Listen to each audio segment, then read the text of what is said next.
Buenos días, buenas tardes, buenas noches, dependiendo de la hora en la que nos estén escuchando.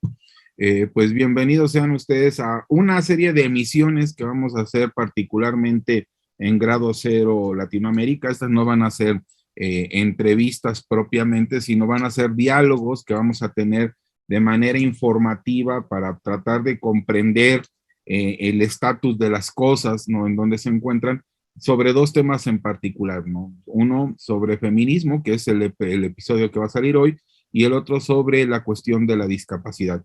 Y pues en este podcast, pues voy a estar acompañado, ¿no? O más bien vigilados, ¿no? Por mi querida Cecilia Guillén, que es una distinguida académica, profesora, maestra en Derecho, que vamos a estar platicando de esto. Hola, Ceci.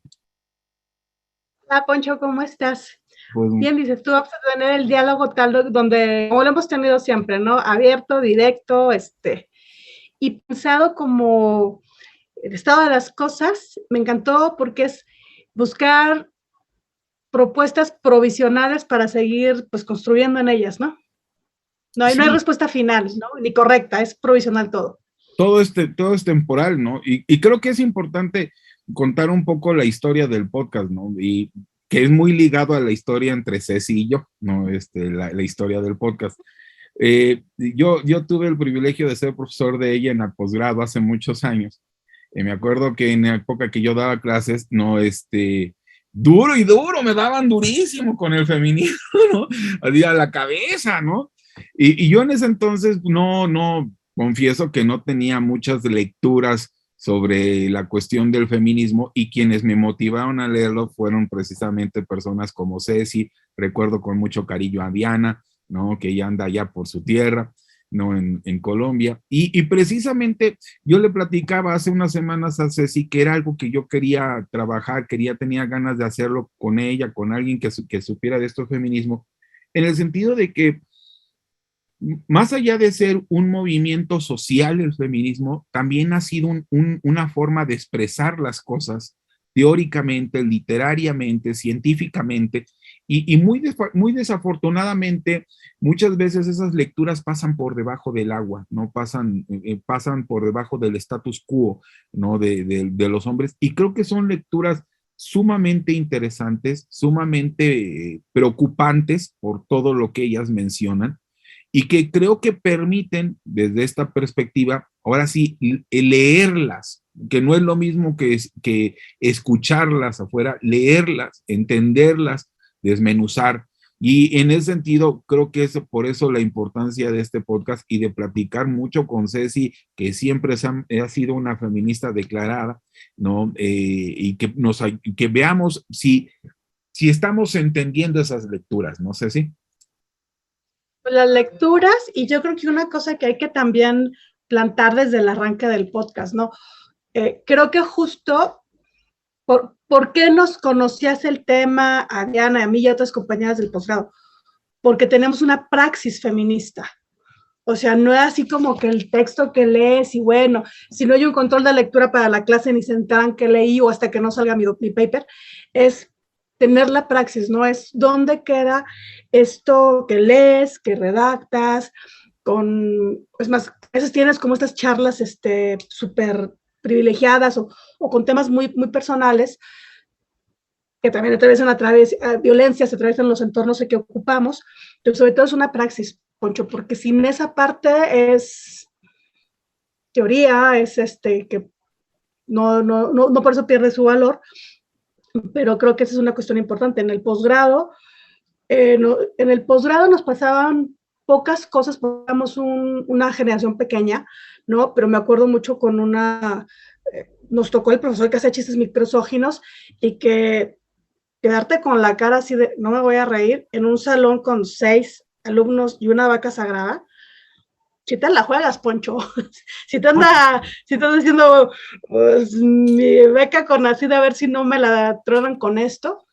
Otro compañero, que a veces comprendes que hay situaciones personales que controlan a la gente, era esta cosa de, a ver, compañeros, les voy a preguntar a los compañeros varones, y éramos pocas mujeres en clase, y a mí me recordaba una cosa que te ha afinado mucho a la praxis, ¿no? la evidencia, no en la Facultad de Derecho, yo estudié en la licenciatura en la Autónoma de Nuevo León, y donde llegaban los maestros y decían, ¿por qué hay tantas mujeres? ¿Qué es esto, psicología o qué? Entonces, ser la incómoda, era una cosa concreta, otras cuestiones distintas, pero entonces nos preguntaban, bueno, ¿y a qué se va a dedicar, compañera? ¿Va a ser divorcios? Porque es a lo que se dedican las mujeres. Entonces, el espacio de la Facultad de Derecho, de la cátedra, siempre ha sido un reto, independientemente de que nos digan, ya hay tantas ministras, ya hay tantas académicas, juezas, ocupar el espacio siempre va a ser un reto y nos requiere lecturas y nos requiere praxis. Y bueno, y diálogos como el tuyo que siempre hemos tenido de tantos años, querido Poncho. Discernir, ¿no? Tratar de comprender, sí, coincido contigo, debe de haber praxis, debe de haber, o sea, praxis sin teoría, pues es lucha sin cabeza, es como una gallina a la que le cortaste la cabeza y sigue caminando, no hace nada, pero también tiene que tener una praxis, y creo que más importante, y eso, en eso creo que sí coincidimos cuando platicaba contigo, el que se dialogue, ¿no? Que se entienda, a veces, el diálogo con un libro, cuando uno lee un libro es un diálogo muy personal, ¿no? En donde la autora le cuenta a una persona algo, no necesariamente va dirigido a ti, pero también va dirigido a ti, o sea, van las dos figuras, pero sí creo que ¿No te interpela? sí, ¿no? Y creo que es importante en ese sentido platicarlo y que ya las personas pues deliberen, ¿no? Los que tengan a bien escuchar el podcast, pues que deliberen qué opinan, ¿no? En ese sentido, yo le propuse a Ceci, ¿no? Y ya vamos a ir cambiando lecturas, que empezáramos con un libro sumamente interesante y me gustó porque es una buena compilación de libros, que es un libro que hicieron un grupo de chavas que se llaman Las Tesis, ¿no? Ustedes las deben de conocer a estas chavas porque ellas fueron las responsables de ¿cómo se llama, Ceci? De estos ¿El espectáculos. violador? No, de este espectáculo. El performance. Del performance, ¿no? El performance. Y bueno, es que también hay que hablar de hecho, ¿no? O sea, cómo te performas con esto del género como esta parte performativa. Sí, de hecho, antes de que digas, yo quisiera explicar el performance, porque una vez se lo pregunté a un maestro de arte, yo no sabía qué era el performance, y él me decía que era una pieza artística que tenía como función romper tu atención a que tú vieras algo en particular. O sea, así, rápido. O sea, hacer algo estridente, no, por decirlo de una manera, no necesariamente todos son estridentes, para cambiar tu opinión, ¿no? Pero tú, ¿qué opinas del performance, Ceci?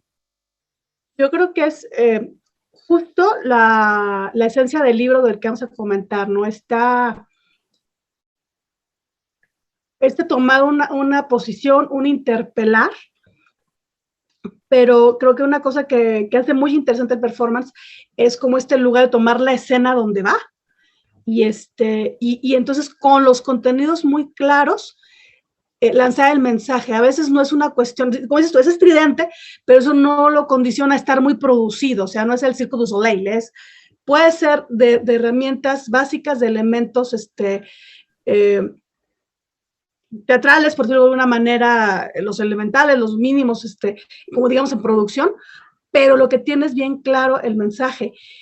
Si quieres, habla del performance, tal como lo pensabas escribir, porque yo tengo al final una cosa que comentar fuerte de esa selección del trabajo que hicieron, ¿no? Para el espacio del performance. El violador eres tú. Fíjense, o sea, el grupo de Las Tesis, no crean que son chamaquitas que no tenían nada que hacer, o al contrario, son mujeres muy preparadas, cada una de ellas en aspectos de literatura, museografía, de ciencias, ¿no? Qué cosa que se ve en el material que vamos a contar, que creo que es algo muy interesante porque nos dejan ver que el feminismo no nada más se da en el ámbito del aula, o que no nada más se da en el ámbito de la gente que va en la calle, sino que se da en el ámbito del arte, se da en el ámbito de las cuestiones científicas, se da en el ámbito de cuestiones bioéticas, ¿no? Es decir, se da en muchos niveles, ¿no? El desarrollo de esto.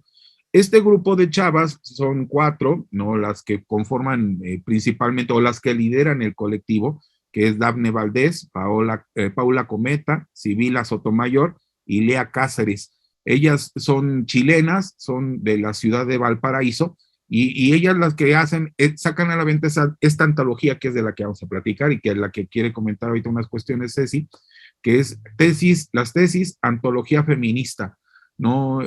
Realmente a mí me gustó el ejercicio porque no son nada más lecturas del siglo XX, no tampoco es un ejercicio histórico de vamos a contarte una historia en alguna época, sino que van intercaladas, lo cual tiene hasta, como bien decías, Ceci, la forma de un performance, porque podemos empezar, lo van a ver hoy, empezamos con una pintura, pero después nos vamos a cuestiones de cuestiones de bioética, luego se va a cuestiones de ciencia, y eso creo que es muy interesante. Fíjate que en México las conocimos, ahora sí que conocimos su performance, así como en esta intervención callejera, que generalmente en las marchas, ya era esta imprecación a el violador eres tú y señalarlo. Ya era esta cosa como de juntarnos todas, hacer este acto de denuncia y este poder que tiene señalar con el dedo, ¿no? Y agarrarla con todos. Pero lo que te iba a decir que me parecía muy, muy, muy interesante, que es como estos sellos del performance, es que alguna gente me preguntaba, pero ¿por qué al final, o en ciertos momentos del performance, se hacen como sentadillas, se agachan, ¿no? Como que les parecía que cortaba un poco el ritmo, la fuerza, y que además pues era un reto para algunas corporalidades, decir, híjole, es que yo me quiero aprender el performance, pero esa parte de agacharme me da hueva, ¿no? Me decían. Y es justo esa una parte muy fuerte de este performance, de cómo está situada, no voy a volver a decir la praxis, pero justo cómo no son acciones como de las expresiones culturales estrictamente comerciales, ¿no? Porque este agacharse, tomar, ahora sí que sentarse, tomarse la cabeza y hacer las cuclillas, es una mención, es un recuperar con el cuerpo la memoria, porque son, y a la fecha siguen siendo parte de las estrategias de los pacos, los pacos culiaos en Chile para revisar a las mujeres en los procesos estos de detenciones por pues fuerzas de la ley, ¿no? Los pacos culeados. Entonces, esto lo hacían para un poco para humillar, pero era jugando además a revisar si en las cavidades corporales de las mujeres había alguna arma, alguna cosa que revisar, ¿no?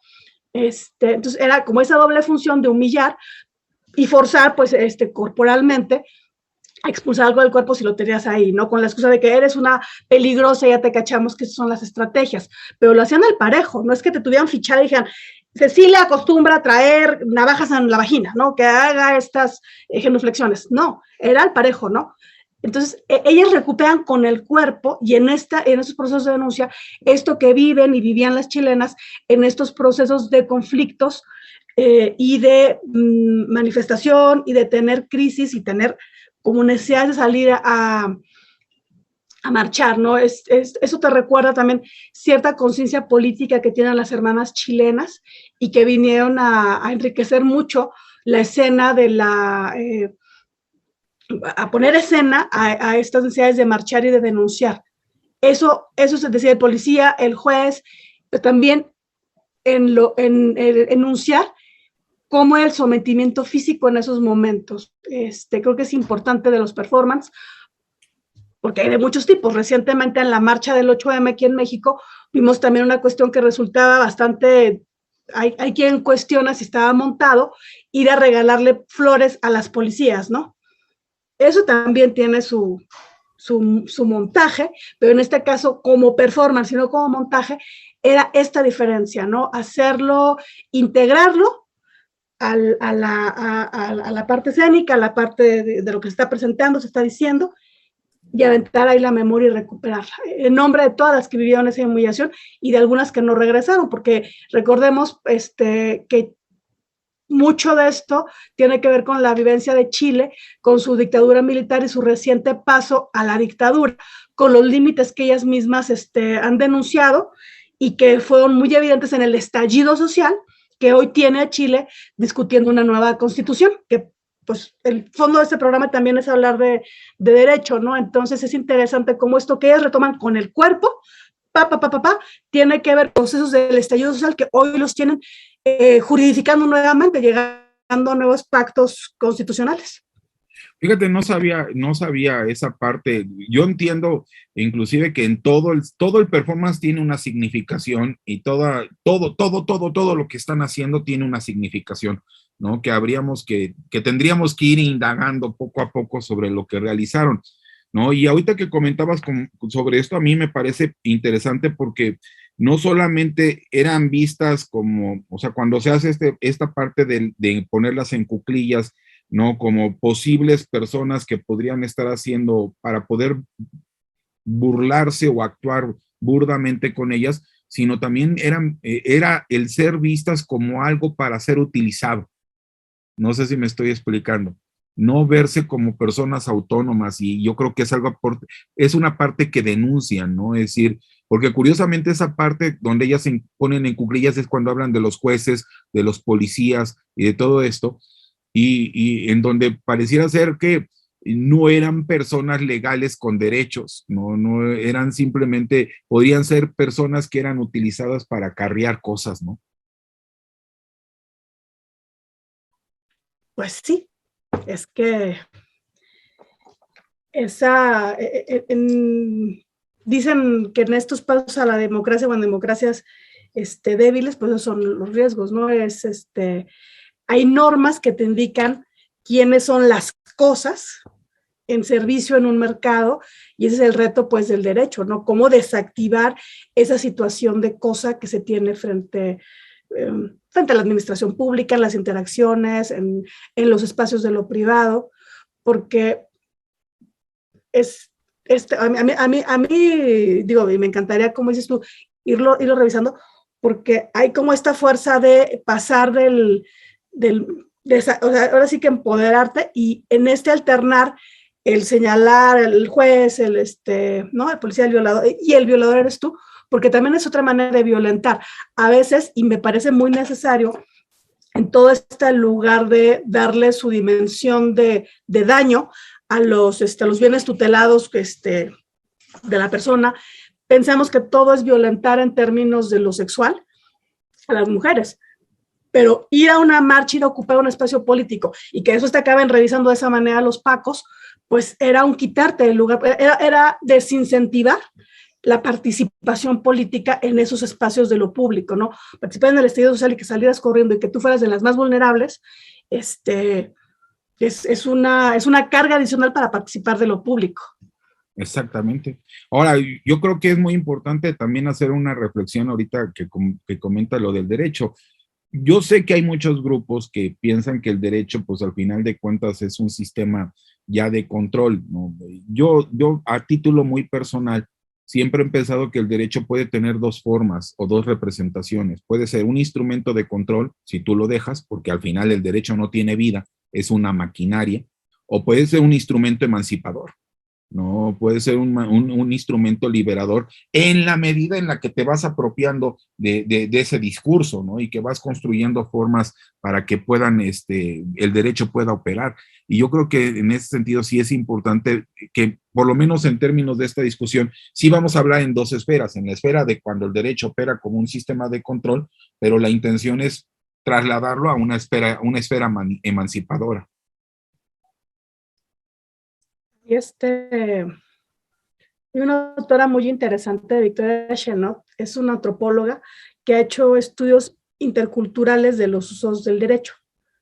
Y cómo debes comprender para qué es el sistema, o en la parte que medio sirve cierto tipo de institución, cómo puedes pensarlo como mujer en una manera que pues a lo mejor arranca el proceso de emancipación, o cómo te deja tener esta tensión con procesos inacabados de emancipación, que también es la realidad, ¿no? Ella narraba de cómo los usos del Ministerio Público en esta zona, no conocía la Cayuca, no, donde en Veracruz, donde iban las compañeras locales, las compañeras de la comunidad indígena, y a denunciar al Ministerio Público algún incidente familiar, doméstico, ¿no? Por ejemplo, con el esposo. Y no era iniciar todo lo que vemos con el Ministerio Público y la consignación, íbamos, sino como una especie de justicia de paz, ¿no? Entonces, ellas sabían hasta qué punto iban y acudían ahí al espacio. Entonces, sabían quién era la autoridad, sabían que no era una autoridad de las de usos y costumbres de la comunidad, pero la usaban hasta donde les era útil, ¿no? Para solucionar una parte del conflicto. Y ella cuenta en esas entrevistas cómo estaba, pues ya la autoridad del Ministerio Público como un poco resignada, que esa era como su función social en ese espacio. Entonces, creo que es tanto el derecho como sus actores, y a veces entendiendo cómo puede ser flexible si lo que interesa atender un fin, ¿no? No sé, administrar el conflicto de una manera más o menos predecible. Creo que eso es para lo que puede servir a veces el derecho, y medio predecir qué puede pasar, ¿no? Dar un poco de certeza. Quisiéramos que fuera más emancipatorio, ¿verdad? Pero la realidad nos rebasa. Sí, no, yo creo que hay que usar la máquina, ¿no? A ver si la máquina puede perfeccionar, ¿no? La máquina, yo creo que mucho tiempo hemos dejado que la tengan los órganos de control, ¿no? Y no hemos provocado ese cambio. Y en ese sentido, pues a ver si se puede hacer algo con todas estas lecturas que son importantes. Y en ese sentido, pues de este performance de lecturas que proponen las tesis, las chavas empiezan con no es una lectura, porque no es una lectura, ¿no? Es un espectáculo. ¿Eh? Yo creo que sí es un texto. O sea, no es un texto tipográficamente con letra real 15, ¿no? Pero creo que es parte de la propuesta del texto. O sea, hay textos de todo tipo, ¿no? Es como... Yo creo que o sea, lo vas a leer, es texto, ¿no? En el sentido de leerlo. Ah, bueno, eso sí se tiene que leer. Miren, el texto que hoy vamos a comentar Ponlo. En este podcast es este texto, ¿no? Vale la pena que les cuente la historia de este texto. Ahí está, ¿no? Para aquellos que no hablan español, en el que no hablan inglés, dice, las mujeres tienen que estar desnudas para entrar en el Met, en el Museo del Met. Menos del 5% de los artistas en la sección de arte moderno son mujeres, pero 85% de ellos son desnudos de mujeres. Este texto apareció en la década de los 80s, ¿no? Y las responsables fue un colectivo feminista que son las Guerrilla Girls, o Guerrilla Girls, como los dirían en inglés, ¿no? Un colectivo artístico anónimo. Aquí pueden ver, no es que yo les haya puesto las caras de chango, no, ellas mismas salían así, no se ponían, no salían en vivo, ¿no? Y era un colectivo de chavas feministas y antirracistas que nació por ahí de 1985 en Nueva York, y ellos utilizaban básicamente la denominación de ser Guerrilla Girls porque ellas hacían supuestamente guerra de guerrillas, ¿no? Iban subiendo su información, las cosas que denunciaban, las iban subiendo ellas en sus respectivas lugares, páginas, o en el lugar donde se puedan presentar. De hecho, aquí, para los que quieran leer un poco más de ellas, aquí pongamos la dirección, que es la de www.guerrillagirls.com. Ya no tienen una actividad fuerte, ¿no? Pero sí tienen una actividad interesante. Y ellos lo que subieron fue esto. ¿Qué opinas de ay, no sé cómo llamarlo, no, no porque no es infografía, de este pequeño texto?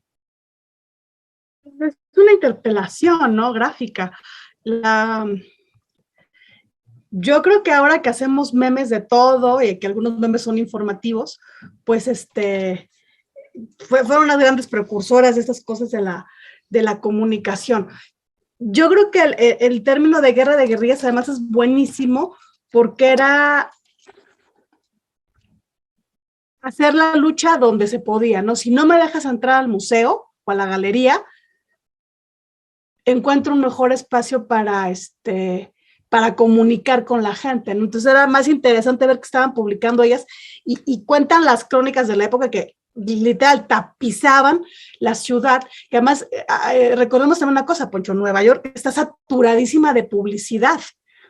Entonces, ir y encontrar en toda esa saturación visual cómo hacer llamativos, era yo creo que además encontrar, como vi que decían ellas en una entrevista, encontraron que no había que hacer la mejor imagen en términos como de la gran academia o de las grandes cosas de semiótica, sino justo la imagen más eficiente. Por eso aquí la conjunción de la información, porque ciertamente esa es una cosa que pasa yo diría que en todos los museos, además, que recogen obra de cierta época, pero también encontrando el detalle fino. Oye, no vamos a exponer, no somos llamadas como artistas, pero también creo que es cuestionar un lugar muy común de las mujeres, ¿no? El lugar de la musa. Y ponerle números sí está muy duro, ¿no? Creo que también eso es importante. En este proceso de hacer esa intervención en las calles, tenía que ver con esta presentación del museo, del Met, de hacer la gran exposición, porque eso fue lo que lo provocó, una gran exposición donde, si mal tengo el dato, eran 167 o 187, pero es que eso sube que eran 160 artistas, de los cuales solo 13 eran mujeres, y era como la gran campaña de la gran curaduría de los que son los grandes artistas, ¿no? Era como definir quiénes deben estar allí, o sea, ven a mi museo para que sepas quiénes son los que hacen arte interesante, válido, relevante, a lo que se debe ver. Entonces, me parece que era también anunciar un deber ser, ¿no? Yo estoy aquí autorizando quiénes son los visibles, los sacrosantos, no sé, los valiosos, y en esa cuestión de jugar a los números, pues decir, oye, pues son 13 nada más, y entonces empezar a revisar qué es lo que aparece ahí. Entonces, bueno, me preguntas qué opino, me parece importantísimo, porque no solo empiezan a jugar con cosas de estética o de presencia al interior de los espacios, en este caso los museos, sino quién decide, quién aparece, por qué está ahí, y no lo adelanto, pero además, ¿qué se busca ganar con esas santificaciones, ¿no? Porque a final de cuentas, el arte también es un mercado, y creo que también es una cosa para la que necesitaron mucho valor irse a pelear con los galeristas, ellas como artistas, porque además hicieron una cosa que creo que pocas veces asumimos en la militancia, ¿no? Correr el riesgo de que te cierren la puerta, de que seas incómoda y que tu praxis, tu posicionamiento político sea tan incómodo que después no tengas dónde vender tu arte. Creo que eso las hace todavía más valiosas y que probablemente explique por qué el movimiento, además de lo que internamente pudo haber tenido de desarraigo, pues también por qué pudo haber desaparecido, aunque creo que hay buenas noticias acerca de cómo siguen participando. ¿Tenías otra imagen después de esta, no, Poncho?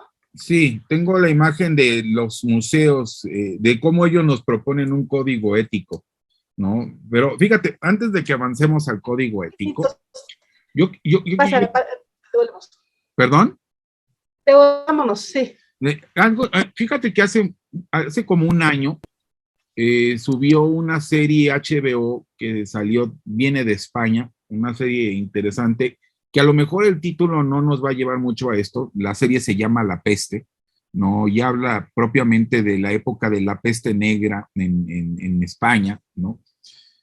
Pero hay una parte dentro de la historia donde platican de una pintora, ¿no? De una pintora que era muy buena, pero que ella tenía que escudarse en el nombre del marido para poder vender sus pinturas, porque si no, no las vendía, ¿no? Es decir, no aceptaban que una mujer pudiera pintar. Yo recuerdo cuando vi este documento de las Guerrilla Girls, lo primero que hice fue reflexionar y dije, es que tienen razón. O sea, traté de ponerme a pensar cuántas pintoras he podido ver, ya no, porque no creo que sea nada más del Met, o sea, muy buena onda, no creo que nada más sea una cosa del Met, creo que es una cosa de todos los museos, ese es un problema de museografía a nivel global, ¿no? No hay una cuestión de paridad, probablemente por este argumento que digo que lo que pasaba, ¿no? De que no se permitía o no se compraban las obras de las mujeres o no se consideraban como dignas de compra o no sé qué es lo que pasaba. Hoy yo creo que hay pintoras que tienen muy buena suerte, ¿no? Y digo suerte en el sentido literal de la palabra, porque no es que, creo que hay mujeres que pintan muy bien, pero no tienen el camino fácil, nada fácil, ¿no? Hoy sí tú encontramos a Remedios Varo, encontramos Frida Kahlo, encontramos varias pintoras, pero no, son pintoras que por alguna circunstancia histórico-política se volvieron famosas, pero la pintora promedio, la pintora que quiere hacer un arte, que va a empezar su camino, pues yo creo que la tiene muy difícil, ¿no crees? Mira, ahorita que dices tú de los museos, te pongo un ejemplo. En México tenemos un lugar que es muy representativo para los abogados, así en la nave nodriza, y es la Suprema Corte. Tiene un compromiso con el arte interesante, tiene unos murales, algunos bien chafas, Poncho. O sea, hay dos escaleras que están repinchonas, ¿no? Con perdón del artista y los méritos que lo hayan llevado ahí, pero lo ves y no te, o sea, ahora sí que hablando de no te interpela, ¿no? Te quedas igual si lo ves o no lo ves, si tomas la foto ahí. Hay una zona de murales que para mí es la más la histórica, la más fuerte, que es donde está ni más ni menos que el maestro Orozco. Va y se avienta y pinta la justicia en plan echada y panzona, tirando la hueva, ¿no? Y es una obra que no está terminada porque pues, hubo un pleito ahí en la corte, lo corrieron al maestro y no lo dejaron terminar la obra. El ministro presidente entonces lo quiso borrarlo y solo se salvó porque era una obra del maestro Orozco. ¿Cuántas mujeres pudieran haber tenido esa misma calidad artística? Porque si había maestras del muralismo mexicano, si hubieran hecho, hubieran tenido una posicionamiento así de político de fuerte para denunciar la ineficacia y la lentitud de la justicia mexicana, no la salva ser Orozco. Esa es una cuestión importante a la hora de preservar el arte. La otra que quería decir sobre los murales es que, hablando de paridad, con todo lo que dice la Corte de Género, en los murales ves que son autores. Yo ahorita no recuerdo si algún espacio en particular o alguno más discreto haya mujeres muralistas allí. No lo recuerdo. Del libro de murales, ahorita se me va totalmente el dato y pido perdón si me estoy equivocando. Pero lo menciono porque vas por los pasillos y miras todas las fotos, algunas de retratistas importantes, todas las reproducciones o cuadros de los ministros históricos de la corte. Y Poncho, vas pasando y son puros señores, ¿no? Y acá está la foto de Benito Juárez y del ministro no sé qué. Para mí pasearme por yo agarraba mi pasillito y era para pasar a saludar a la ministra Cristina Salmorán, porque era así como de, hola ministra, la paso a saludar, ¿no? Cuando trabajaba yo ahí. Y son bien poquitos cuadros. Ahí también en esa cuestión de las pinturas de la corte, pues ves cuántas mujeres hemos tenido de ministras. Entonces, esto es la misma, quiero cerrar la idea con esto como el espacio, el espacio a función, en el servicio. ¿Quiénes se rescatan a la hora que hay un conflicto político por una obra que sí esté diciendo algo? Y al final de cuentas también, pues así como decían aquí, el 5%, ¿cuántas mujeres son ministras en esos cuadros de la corte en los que también se gasta dinero público, por cierto? Y ahora te va la pregunta a ti. ¿Qué pasa de nuestras instituciones legales, de los derechos de autor, por ejemplo, que hacen tan complicado también para las artistas registrar obra? No es caro, en México registrar también de autor no es caro, pero son registros de buena fe, creo que también ahí hay una cosa que resolver, que discutir, o sea, ¿cuál es la acción afirmativa para que las mujeres publiquen y se registren en de autor? es el mismo costo, así sea un costo bajo, sigue siendo un costo, sigue sin haber una acción afirmativa. Que ayuda Hay un control de la narrativa. Que ayuda a Dale, promover dale. el arte de ellas, ¿no? No, es que mira, fíjate, yo te soy honesto, tú sabes que a mí me gusta mucho leer. Yo nada más conozco 2 murales hechos por mujeres en México, que estén exhibidos en lugares públicos. Uno de ellos está en la alcaldía Coyoacán, que es un mural muy bonito que se llama, es un mural sobre la conquista, que lo hizo Aurora Reyes. Ese es uno de los que conozco. Y el otro mural es un mural que hicieron en Mazatlán, ¿no? Hecho por Fanny Rabel, que es sobre alfabetización. Párale de contar, ¿eh? Párale de, o sea, así, y no creo que sea una persona que está encerrada sin tratar de saber, no hay muchos, ¿no? Y de hecho, estos murales los han ido moviendo, los mueven y los desaparecen. No sé si sea bueno que los mueven. Por ejemplo, este de Fanny Rabel, que está ahora en Mazatlán, primero estuvo en Coyoacán, luego desapareció, luego volvió a aparecer en un deportivo, luego aparece en esto. Es decir, por un lado, no se fomenta la acción afirmativa para que pudieran aparecer más mujeres o más arte femenino dentro de los museos. Y por el otro lado, ahí sí yo creo que corren la suerte todos. Tenemos un cuidado de las obras de arte que bárbaros, nos pintamos solos, ¿no? Se desaparecen, ya no están, aparecen en la casa de fulanito, ¿no? Y eso yo creo que es muy lamentable, ¿no? Es sumamente lamentable. Viene en deterioro de las mujeres. Ahora, en ese sentido, las guerrilla girls proponen un código ético, en clave totalmente irónica, ¿no? Para las Súper ácido. Súper acidísimo, ¿no? Dice, voy a leer el primer artículo y vamos a ir comentando. Lo comentamos, sí, comentamos algunos. El primero, no serás patrono de un museo y al mismo tiempo accionista mayoritario de una de las principales casas de subastas. Pues sí, que al final pues, pones las que te gustaron, ¿no? Venga a ver mi museo, ¿no? Bueno, y aseguro precios de la subasta, porque ya llamé al coleccionista comprador, ya le generé un plus a su gasto que él va a hacer, ¿no? Pues claro. Segundo artículo. Ahora sí que hablando de nuestras propias instituciones, ¿no? Lo quiero leer esto y pensar, ¿y Profeco aquí qué haría, no? Porque, por ejemplo, aquí se atraviesan cosas bien importantes de ciertas transacciones que están implícitas. Yo no creo que solo en el mercado del arte, pero tienen sus complejidades, ¿no? El número 2 es un comisario no expondrá obras de ningún artista con el que haya mantenido relaciones sexuales. Tampoco de artistas que hayan tenido relaciones sexuales con su galerista, salvo que dichas relaciones se plasmen explícitamente en una etiqueta en la pared a unos 20 centímetros de la obra expuesta. Mira, pues si vas a hacer tus cosas ahí de transacciones, explícitalas, y creo que es una honestidad con el público, aunque en estas relaciones sexuales no estemos hablando de violencia tal cual, sino una transacción tal vez conveniente para ambas partes, pero ten la honestidad de serla explícita con el público. A mí me encantó eso de los 20 centímetros. ¿Cuánta gente tendría que andar cargando sus etiquetas en su vida profesional, Está cabrón. No sé, yo creo que no saldrían, no hay títere con cabeza que salga de esa.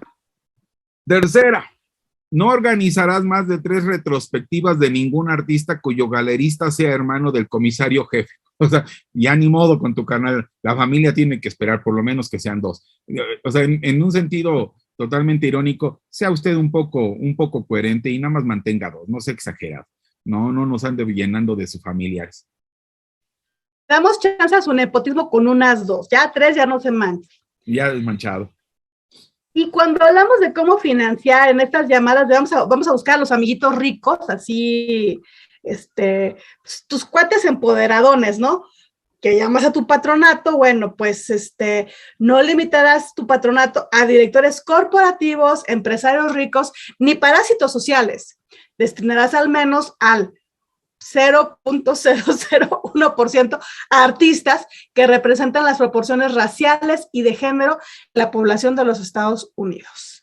que eso es preocupante. Fíjate, alguna vez platicábamos eso tú y yo. Si de por sí ha habido muchas violaciones por ser mujer, tenemos que entender que hay mujeres que todavía sufren más violaciones, ¿no? La mujer negra, ¿no? La mujer asiática, la mujer nigeriana, y ellas todavía son más desconocidas en las obras de arte, no las aceptan. O sea, ¿qué mujer afroamericana o afromexicana conoces tú como pintora? Sí, últimamente, es más, creo que apenas hasta este sexenio, y a lo mejor es un elogio al sexenio actual, es que yo empecé a escuchar en comerciales, en medios de comunicación, el término afromexicano. No me acuerdo haberlo escuchado antes. Es una reforma reciente, sí, al sistema jurídico, y más aún hablando de pasar de las normas de papel ahora sí que a las praxis, pero de las autoridades y las instituciones. El último, el del 2020, fue un censo más completo en su encuesta para lograr esto de visibilizar a poblaciones específicas. Con retos mayores, ¿no? Porque ya había habido ejercicios interesantes, pero los retos son estos cuestionarios, ¿no? Y aquí esto que dice ella, bueno, pues este porcentaje ya, mira, puta, el 0.0008 ¿qué sería allí la milésima, una percentil? La milésima. Perdón. Sí, ya, muy te doy chance, el mínimo de las minorías.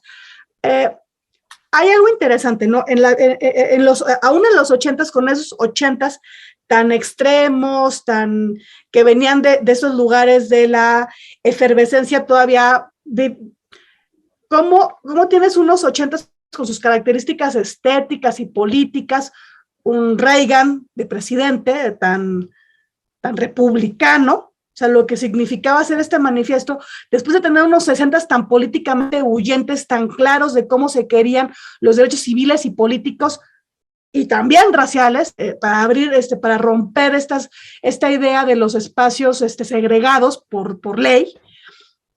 Y cómo es esa gran lucha, esas grandes definiciones de las cortes.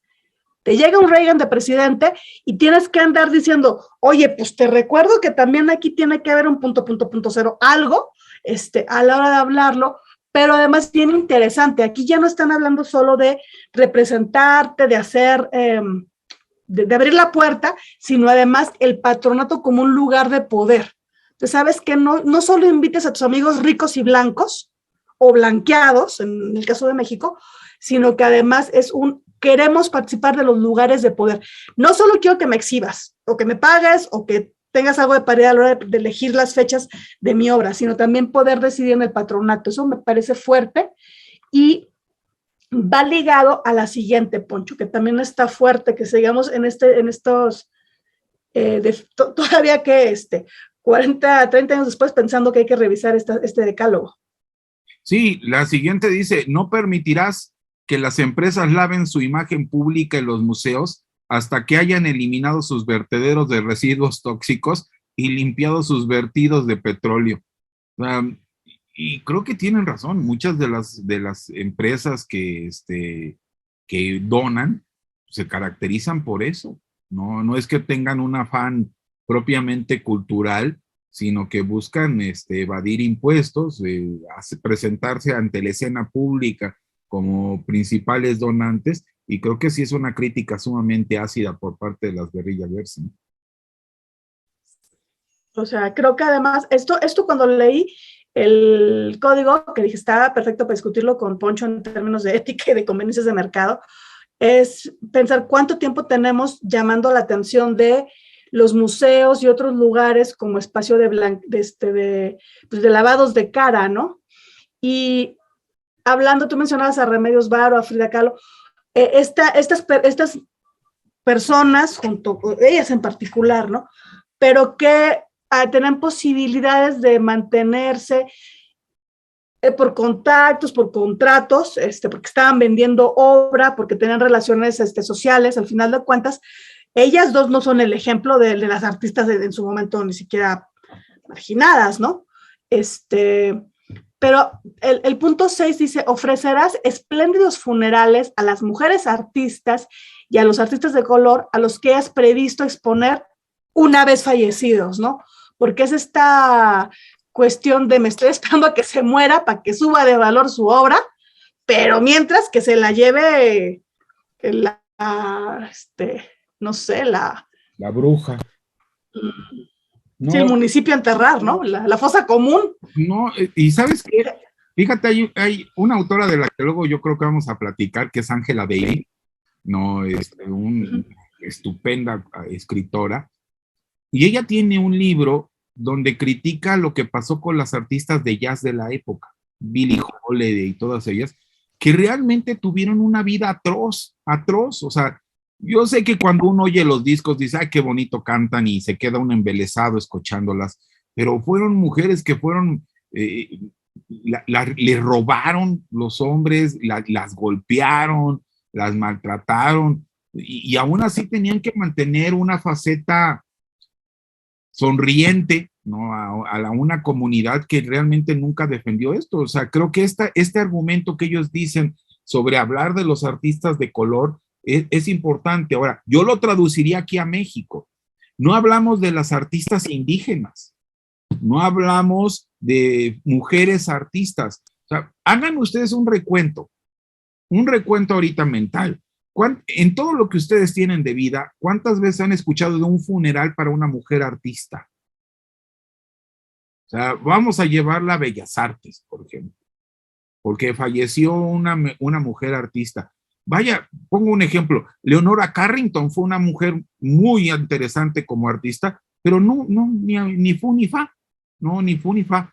Ahorita, por ejemplo, todavía contamos con la presencia de Elena Poniatowska, pero yo no le noto que le estén haciendo homenajes o que se reconozca el trabajo que ha hecho o que se reconozca la obra de ella. Más bien, pues simplemente ahí como que ahí tenemos a Elenita ahí sentada esperando a que un día se acuerden de ella. No veo realmente, sí veo homenajes para muchos autores, ¿no? Para hombres, para figuras que han sido prominentes, pero no propiamente para mujeres. Yo creo que sí, o sea, hablando de cuestiones de cultura contemporánea, va a estar más difícil.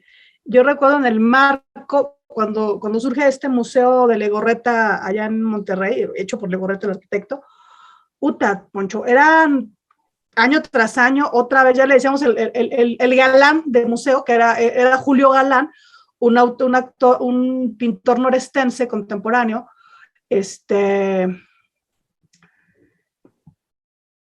pero pues era el que tenía exposiciones para toda su obra, ¿no? Y eso te involucra también un poder económico, una autonomía del artista.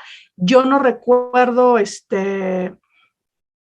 alguien más, salvo justo de Leonora cuando presentan ahí, pero es cultura, ¿no? Entonces, a veces es complicado y son procesos que también no tenemos en nuestros países para hacer propio el arte. Ahorita que decías tú de otro tipo de representaciones, pues es muy complicado. Ahora, hay becas de FONCA, hay becas para jóvenes creadores. Por ejemplo, había una cosa que se llamaba la Bienal, que también era ocasión para financiar y para presentar obras, pero pues los galeros también tienen esa cuestión de decisión, ¿no? Y de cómo haces carrera. Yo creo que será interesante platicar con gente de la Esmeralda, porque ahora tenemos otras maneras de hacer arte, ¿no? Los videastas, y dónde están, o sea, qué están haciendo para mantener la vida cotidiana, ¿no? A lo mejor están trabajando en compañías de agencias publicitarias porque no hay otros conductos para hacer arte. El cine en México es el cine que se hace, no sé, con los mismos de siempre, ¿no? Y me paso al siguiente, ¿te parece? Va. Si eres coleccionista de arte y perteneces al comité de adquisiciones para exposiciones, no utilizarás tu influencia para aumentar el valor de tu propia colección Bueno, ya de jodido, no más de una vez al año. Sí, no, porque ese es el business, ¿no? En realidad eso es lo que buscan hacer. A mí la que me parece interesante, inclusive yo creo que debería de ser que algo que nos apropiáramos es la 8, la leo.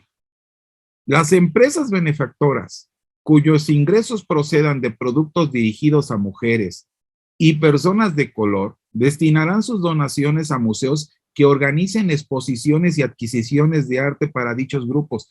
¡Qué padre sería eso, eh! O sea, hay muchas empresas, ¿no? Colgate, por ejemplo, tiene muchos productos que son para mujeres, ¿no? Pons, todas estas empresas grandes, que en vez de donar para que se haga una exposición de hombres, que donen para que haya exposiciones de mujeres, ¿no? Que donen para que las mujeres puedan ser vistas. Creo que eso estaría todo dar. Sería súper restaurativo. Sí, ¿no? La verdad, buscar que las mujeres tuvieran su propio espacio, ¿no? Y ¿por qué no hasta un museo del arte de la mujer en México, ¿no? Aguantaría pensarlo así, ¿no? Un arte, ver la historia del arte desde los ojos de la mujer a lo largo de la historia de México. Yo creo que debe de haber, no soy un experto en pintura, pero yo imagino que debe de haber obras desde la colonia, ¿no? Almacenadas en algún museo o en alguna oficina gubernamental que valdría la pena juntarlas para reconocer ese trabajo conjunto, ¿no?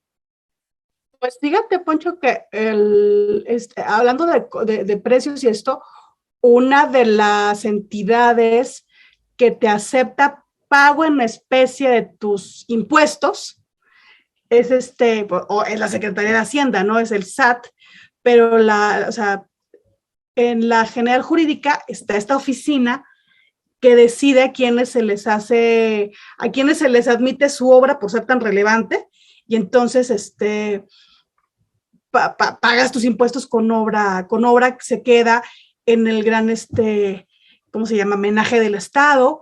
Por ejemplo, recuerdo que está la colección, ahora que están vendiendo Banamex, hay una discusión de qué va a pasar con su colección de arte. Pues ahí tienes como dos fondos importantes de arte. Y no sé, yo creo que les voy a pasar el chisme. Se me acaba de ocurrir con esto que te mencionaba de la donación, del pago por especie de impuestos. Voy a preguntar al SAT cuántas mujeres están en esos beneficios fiscales, porque quiere decir que son tan importantes, tan reconocidas, que lo que ellas ganan por vender su obra a galeros pueden pagarlo en especie, ahora sí que donar arte al Estado mexicano, para que sea arte que se pueda exhibir al público, a las siguientes generaciones y que quede como recogido en el patrimonio artístico de México. Entonces yo propongo hacer esta consulta por transparencia porque ahí nos vamos a dar cuenta, ¿no? Esto que estamos platicando, qué pasa al menos en ese filtro que sí tenemos acceso de lo público, porque así a ver dónde lo tienen así como embodegado, pues está cabrón. Bueno, y sabes que ahorita que estabas hablando, estaba pensando, oye, en la UNAM yo nunca he visto en Ciudad Universitaria pinturas de mujeres. La que yo así sepa, ninguna. Y mira que Ciudad Universitaria es un lugar que por su razón de ser conjunta arte, pero así que tú digas, o sea, tú ves, por ejemplo, en Humanidades, los murales, ¿no? Que hicieron ahí, ¿no? Está el mural de la Torre de Humanidades, está en la Biblioteca Central, hay un mural, por ejemplo, en el posgrado de la Facultad de Derecho, en muchos de los auditorios de la Facultad de Derecho, en Filosofía, también hay murales, pero yo no recuerdo haber visto una mujer, así una. Ya no te digo el punto 0001, y aquí me voy al punto 000000000. No, porque no me acuerdo haber visto nunca ni una. ¿No? Y serían cosas que debería de buscar la universidad. Eso nos lleva al punto número 9. Mantendrán los salarios de los comisarios tan bajos que deberán de ser ricos de por sí o estar dispuestos para transar, yo creo que es lo que quiere decir, con información privilegiada, ¿no? Es decir, los comisarios ganan muy bien. Yo no he visto a ningún comisario descalzo, ¿no? Todos tienen buena lana. Y aún así, como quiera, sí le entran a ese chanchullo, porque creo que lo último es lo que dicen, están tan pobres que hasta de eso son unos atascados, teniendo lana y teniendo buen sueldo, como quiera, lucran con esta información privilegiada. Yo creo que a veces es como complicado, pues sí, los sueldazos, ¿no? De los directorios, de los museos. Creo que, por ejemplo, me acuerdo ahorita en Bellas Artes, cuando estuvieron los impresionistas, llegabas y te encontrabas con que sí, mira, hay mujeres impresionistas, ¿no? Tampoco eran las más conocidas, pero desde los mismos nombres de estas, como colecciones o presentaciones, tampoco estoy pensando por qué no nos acordamos ahorita y puede ser hasta eso, ¿no? Porque esta presentación que te digo vino un Van Gogh, vino un Morisot, vino todos los Monets y las Manets, Pizarro, vinieron de Gas, ¿y dónde están las mujeres? Porque no estaban en el gran cartel, no te daba esa idea de que iban a estar ellas, ¿no? Entonces estoy pensando, no para justificarlos, pero pensar porque tampoco nos ayuda mucho a engancharlo, a lo mejor, y no sé ahorita en el contemporáneo de la UNAM, si ha habido alguna obra, alguna exposición donde toda la obra sea de alguien, o sean colectivas, no lo tengo ahorita claro, y a lo mejor la misma pandemia me deja como, la memoria muy atrás, ¿no? Pero me quise acordar de ese de Bellas Artes y me acordé que el nombre era un problema y ahí eran grandes exponentes de ese periodo y de ese estilo francés, y eran francesas, por cierto, no eran mexicanas. En el Museo de la Mujer, que está en el centro histórico, pues su finalidad es como recoger cosa política, libros, como más general sobre la mujer. Como También la lucha, podríamos ¿no? ver. Ajá, pero en ese sentido, como de ese aspecto político, pero de obra, no sé, y volvemos a lo mismo, ¿no? Todo esto que estamos viendo en este decálogo que llevamos por la última, pues te dice también eso, ¿no? ¿Cuánto vale o qué se hace para estar ahí? Dice, admitirás ante el público que términos como genio, obra, maestra, obra seminal, potente, duro, enérgico y poderoso, tan solo se utilizan para apoyar el mito e inflar el valor de mercado de los artistas. ¿Cuáles? Los artistas varones blancos. Yo te diría que yo veo que inflan el valor de algunas cosas de Frida Kahlo, ¿no? Le han metido ahí, ¿no? Pero aún así no quiere decir que estén reconociendo a las mujeres, ¿no? Son muy pocas, ¿no? Y en ese sentido, o sea, algunas cuestiones, o sea, ahora, y Frida puede ser un buen ejemplo, ¿no? ¿Cómo has movido ciertas, ahora sí que regla 3, regla 5, cuál rompiste para empezar a lograr este posicionamiento de la obra? Y también que la haya comprado Madonna, pues, oye, Madonna la está comprando, entonces, esas cosas hacen interesante a la obra y pues no sé, algunos procesos de fetichismo con algunos, con algunas en particular. Creo que ellas estaban pensando en el arte y una de las críticas que le han hecho a este movimiento era que eran también mujeres hablando desde los espacios que les interesaban sin hacer otras cosas por otros espacios con retos similares y como a final de cuentas era como, o sea, las demás mujeres, la clase trabajadora de mujeres de la época, ¿dónde están ahí representadas, no? Dirían ahora, pues los problemas del primer mundo, ¿dónde están? Ellas replicaban a estas críticas aclarando que ellas mismas, no todas eran, pues de estas familiones ya con apellidos que garantizaban no ocupar beca o tener movilidad social garantizada independientemente de que su obra se vendiera o no.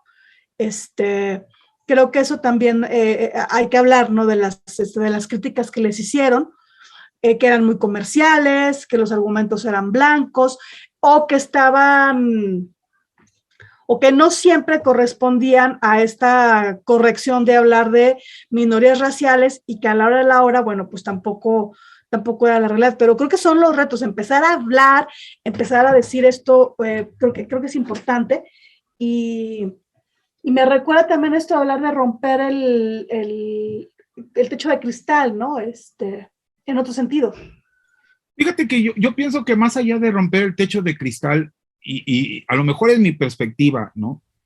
El que debe de haber un reconocimiento y una lucha por parte de las mujeres para que el arte de ellas salga, ¿no? Es decir, y ahí no lo sé, no sé si sea propiamente esta idea del techo de cristal, sino que algunas veces hacemos de menos ciertas cosas que deberían de ser importantes en el debate, ¿no? Y en ese sentido, creo que este primer capítulo que hemos hecho es interesante para que vean por qué estamos haciendo uso de este libro de las tesis, porque empieza con una forma de ver el feminismo, pero desde el arte, que a lo mejor nunca habíamos deparado la atención, ¿no? En voltear a ver que realmente tienen razón las chavas de las guerrilla girls, ¿no? Es decir, no hay una difusión del arte femenino y que para que una mujer pueda entrar en un museo, ¿no? Como pintor, pues tiene que entrar casi desnuda como modelo, porque como artista, pues no es invitada, no es invitada a los museos.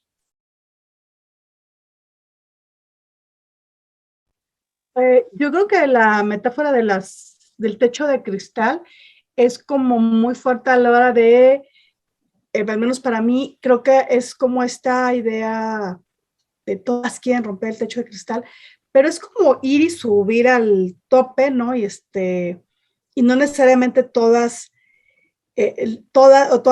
las praxis feministas están asociadas con eso de ir y buscar poder y buscar visibilidad o espacios de venta y comercio, sino que hay otros feminismos, ¿no? Donde no todo está involucrado en quiero vender arte. Entonces, me parece que es interesante pensar esa aspiración de romper el techo de cristal como una expresión más de cómo tenemos interiorizadas las demandas de los feminismos blancos, que es de lo que también las critican, ¿no?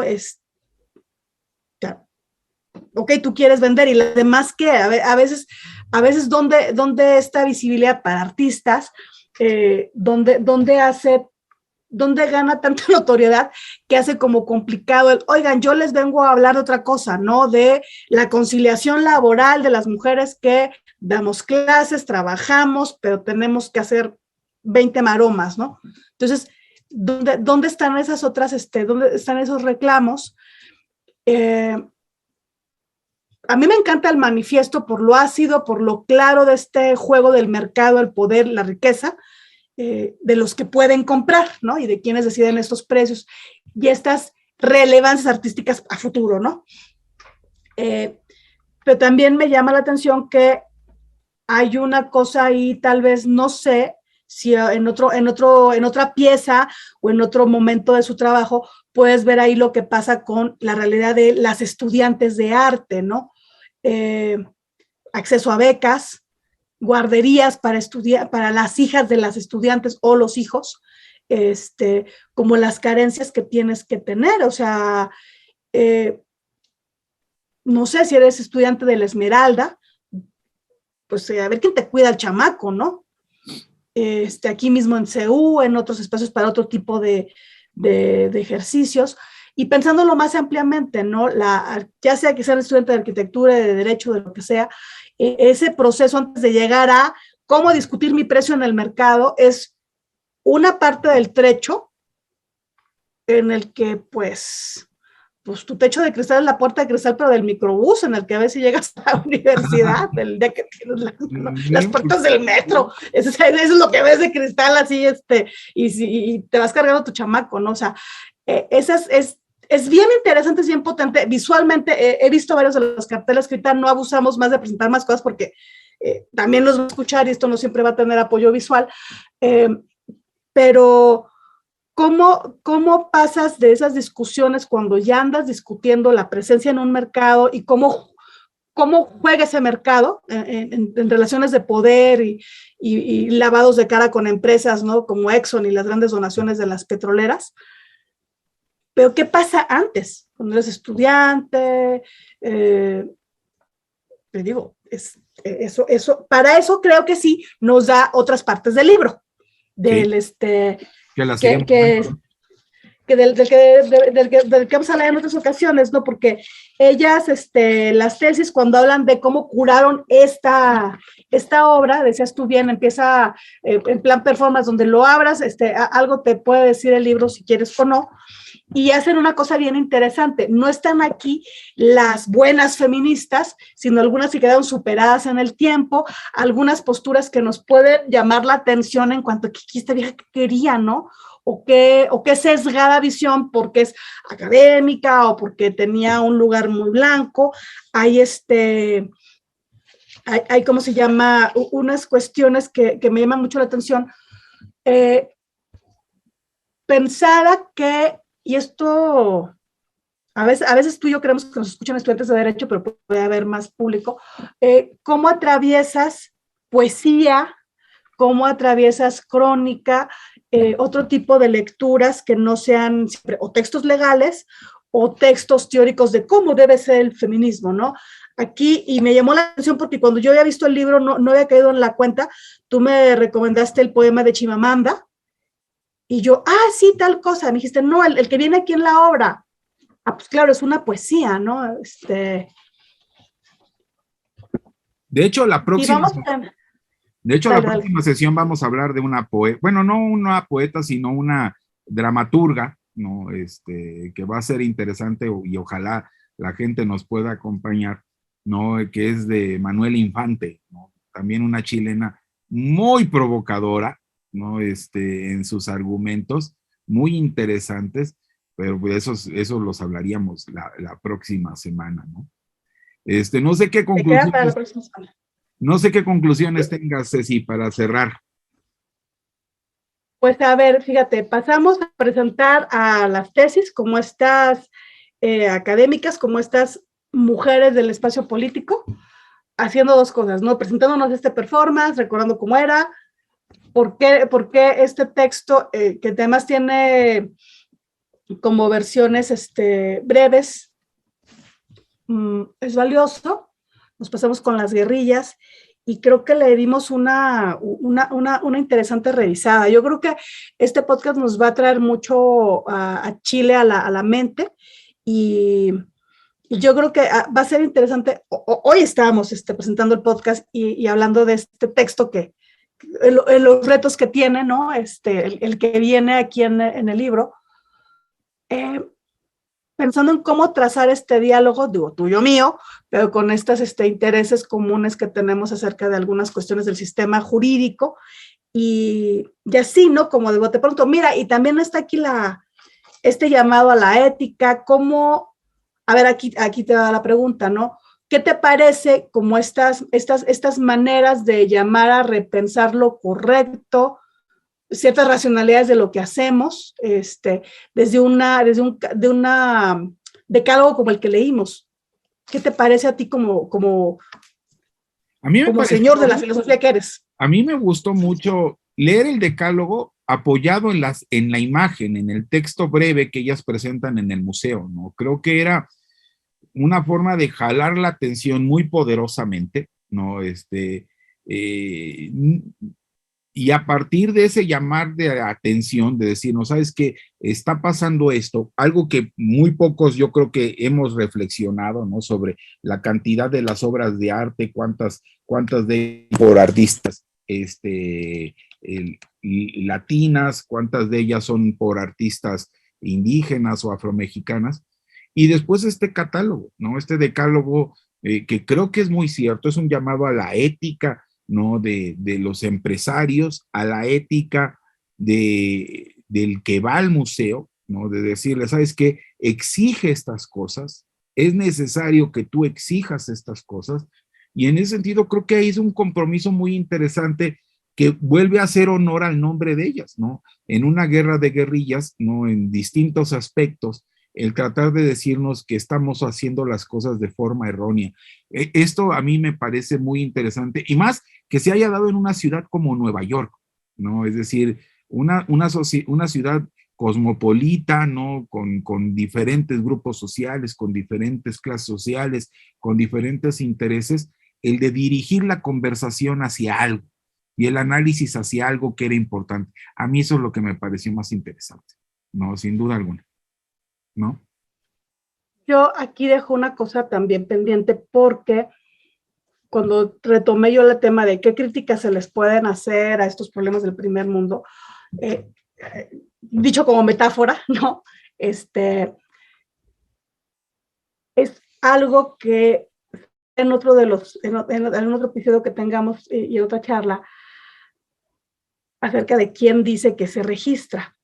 Te cuento, hace un par de semanas, la plataforma de YouTube retiró de sus contenidos un video que a mí se me hacía bien interesante, donde había una ejecución con voz, acompañada de una ejecutante cuentacuentos, niña, usuaria de lengua de señas, contando en su lengua materna, que es la de señas, de los sordos mexicanos y las sordas mexicanas, contando un cuento, usando una narración de una editorial española. Se llama El monstruo de colores. Y entonces tenemos esta gran labor, este gran decir de los museos, las mujeres, las personas racializadas o de minorías raciales, como lo quieras decir, pero tenemos este otro lugar. Ahora en las plataformas, ya no son los museos, son las plataformas, donde puedes aparecer como ejecutante, ¿no? O como pintor o X, lo que sea, ¿no? Pues estoy hablando aquí de los ejecutantes. ¿Quién decide si es valioso o no, hablando de estos patronatos, quién decide si es valioso o no este ejecutante queriendo presentar algo en su lengua y que le dicen, no, ¿sabes qué? La editorial no da su permiso, te bajo tu video. Y a la fregada, ¿no? Ella ya tradujo el español oral a la lengua mexicana de señas y ella es la ejecutante. Entonces, ¿qué sistema jurídico tenemos hoy como crítica, como tema, que no nos estamos dando cuenta que estamos decidiendo, así con los criterios del gran hombre blanco, quiénes pueden ser ejecutantes, qué plataformas pueden decidir qué contenidos y qué grupos minorizados? En este caso estoy hablando por su cultura, por ser una minoría lingüística en México, donde decimos que nuestra Constitución no permite la discriminación, pero ¿cómo haces efectiva esta no discriminación si ni siquiera Indautor te puede decir cómo registrar tu obra, si no te reconoce como ejecutante, y si la plataforma es la que tiene la última palabra a petición de la editorial, que by the way, tiene otros 30 videos en la plataforma que no bajo, solo bajo el tuyo de niña sorda? ¿Quién sabe por qué? Aparecen enseñamientos. Hay que hablar qué había detrás de eso en otros de los capítulos cuando hablemos de discapacidad, culturas y las cuestiones interculturales que el derecho tiene, ya no nada más en términos de la raza, del género, sino también de lo intercultural. Esa otra capa, ¿dónde están? Y lo retomo por lo que tú dices, ¿tú dónde están esas personas indígenas haciendo arte, murales, mujeres? ¿Dónde están las personas sordas, las niñas sordas, entendiendo la cultura con libros que se supone que son para la infancia y no se los pueden apropiar y hacer su propio performance porque la plataforma tiene límites comerciales? Entonces, creo que hay que pensar cómo ampliar este catálogo e ir a preguntar este catálogo, cómo lo ampliamos y lo hacemos relevante y operativizable para otras realidades que también tienen acceso a la cultura. ¿Cómo ves, Poncho? Y que eso va a ser algo que vamos a platicar, o sea, como les comenté al inicio, vamos a hacer 2 podcasts, ¿no? Uno de feminismo y otro de discapacidades, que es la próxima semana y que les auguro que va a estar muy bueno. Vale la pena que nos echen un lente a lo que vamos a estar hablando ahí, porque ciertamente, así, yo le comentaba a Ceci cuando planteamos la idea de esto, ni hay una cultura del feminismo que sea mayoritaria, ¿no? Que sea conocida por todos, y aún así tampoco hay una cultura de las personas que tienen algún tipo de discapacidad, que es importantísimo entenderlo, porque no son 3 pelones en México, son muchísimas personas.